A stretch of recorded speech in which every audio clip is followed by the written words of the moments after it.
সকাল কিংবা বিকেল আমাদের বাসায় মুড়ি চাই চাই, সেটা হোক ভাজা মুড়ি অথবা শুকনা মুড়ি। আমরা যেইভাবে মুড়ি ভাজা খাই সেই রেসিপিটা আজকে আপনাদের সাথে শেয়ার করব। আর এইভাবে একদিন তৈরি করে আপনারা কিন্তু সারা মাস সংরক্ষণ করে খেতে পারবেন। এই মুড়ির রেসিপিটা বানানোর জন্য তেমন কিছুর প্রয়োজন হয় না। এইখানে আছে পেঁয়াজ কুচি, মরিচ কুচি আর আদা কুচি দিয়ে একসাথে সবকিছু ভালোভাবে গোল্ডেন ব্রাউন করে ভেজে নেব। একটু মুচমুচে করে ভাজতে হবে যাতে করে পেঁয়াজের মধ্যে যে পানিটা থাকে সেটা শুকিয়ে যায়। ভাজা হয়ে গেলে এখানে আমি হাফ চামচের মতো হলুদ, মরিচ এবং ধনিয়ার গুঁড়া অ্যাড করে তারপর দিয়ে দিচ্ছি বোম্বে সুইটসের চানাচুর। তবে আপনারা আপনাদের পছন্দ অনুযায়ী যে কোনো চানাচুর দিয়ে এই রেসিপিটা বানিয়ে নিতে পারবেন।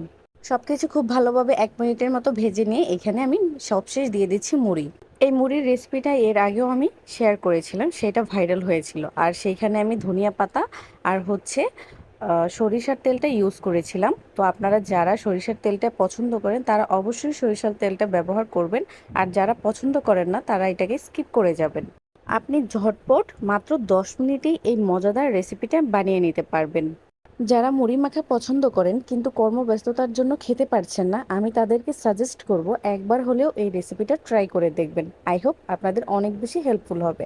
আর আমার রেসিপিগুলো ভালো লাগে থাকলে অবশ্যই লাইক, কমেন্ট, শেয়ার দিয়ে পাশে থাকবেন। আল্লাহ হাফেজ, আসসালামু আলাইকুম।